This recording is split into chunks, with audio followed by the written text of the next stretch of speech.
For my ACE 256 coaching interview, I sat down with Vincent Halliday and discussed his background in coaching, what he's currently doing, and where he plans to move on forward, as well as numerous topics in between all of that. This interview was conducted on Thursday, October 16th.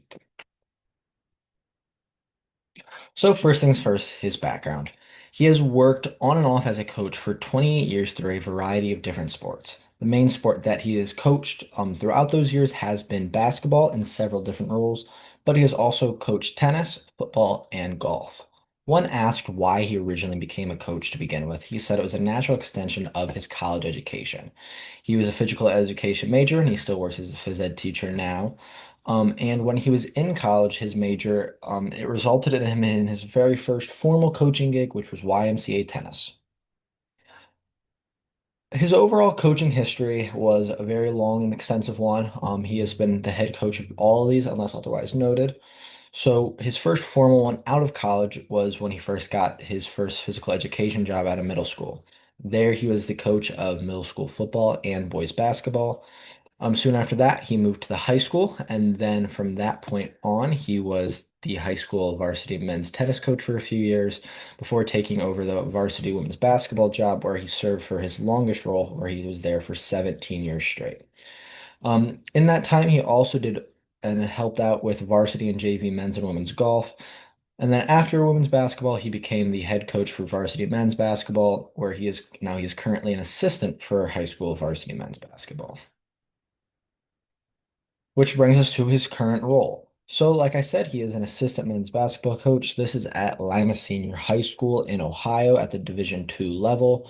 They are one of the most successful Division II teams and are currently one of the favorites for winning a state title. So it is a very talented team. One asked about how being an assistant is different from his years as a head coach. He said it's a different challenge, but still very rewarding. It's his second year in his role, and he saw the first year as really finding his space. He claims himself to be a very hands-on coach, and as an assistant, this is a lot different because you're not nearly as hands-on as a head coach is. The head coach of that team is also a very hands-on person, so finding his space involved, what communication styles do those two have, but he really sees himself as offering different views than the head coach. When asked how he's continued to grow over his 28 years as a coach, he said each year has been about embracing new challenges, whether it be across the sport, across the team, or just his different coaching roles in general. Each year is a new challenge, each day is a new challenge, and continuing to grow throughout all of those. He reflected on how to build a staff adequately in his thought as when he was the head coach. The main thing at the high school level and middle school level, especially high school though, was just finding people that were willing to enter that position. It's not necessarily a hot commodity to be an assistant coach at the high school level, so finding people who could and were willing to do that job. He mainly built the staff when he was the head coach of varsity women's basketball. He also did this when he was the head coach of men's basketball. The main thing that he tried to look for was surrounding his staff with a different physical profile than himself. Vincent was a white male, and he predominantly coached African American women when he was the women's basketball coach. Um, Obviously, race and gender differences are there, and he wanted to be surround the other staff with people who could relate to the athletes. So he tried to hire as best as he could predominantly black women as his assistant coach, but especially a woman since he is, coaching a women's sport.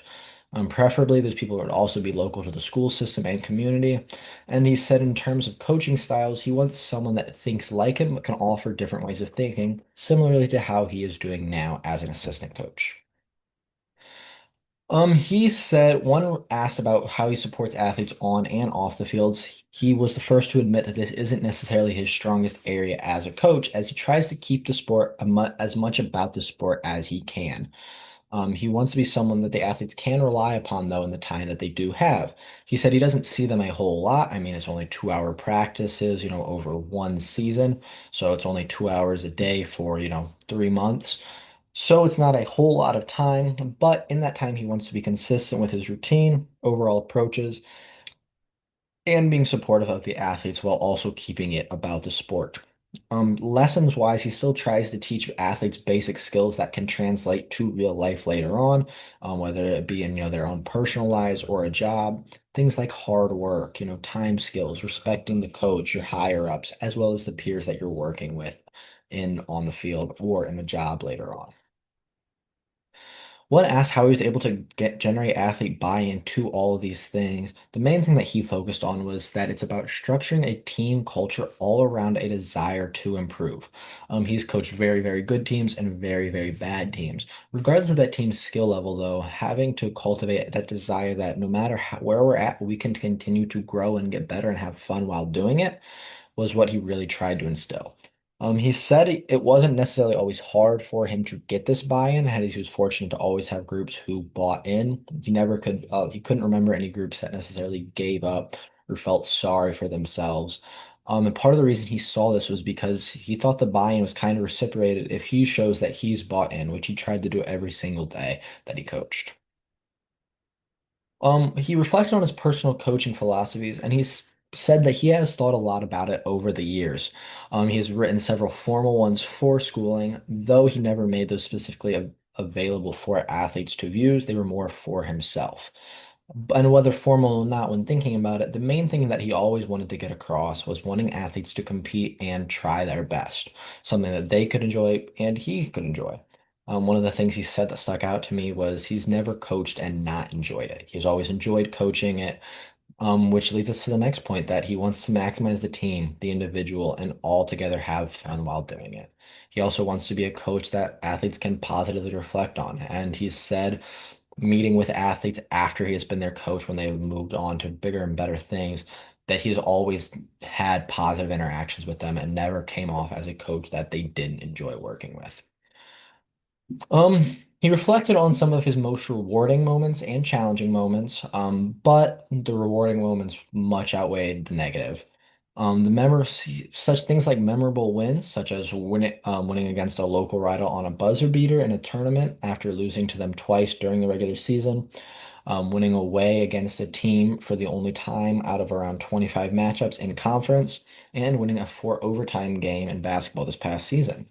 The other big thing that stuck out to him was camaraderie on the team, having the team over for dinner at his house, daily notes from players on his office door, things like pictures that were used to turn into a quilt, which he still hangs up in his office.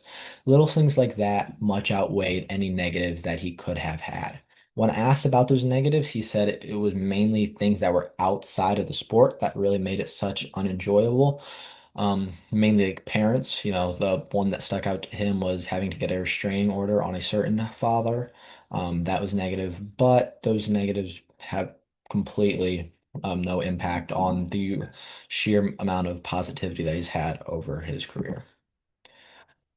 And that leads us to why he continues to coach to this very day. Simply put, he enjoys it. He said, as long as I'm enjoying this, I can't see a reason why I wouldn't want to continue coaching.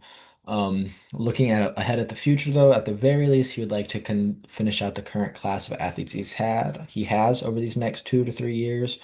And by that point, his next 2 to 3 years, his youngest son will enter high school, and he would like to be around for him and coach on some of his teams, at least in an assistant role, regardless of the sport, whether it be soccer, basketball, or tennis. And that is the interview that I had with the coach. I hope you enjoyed.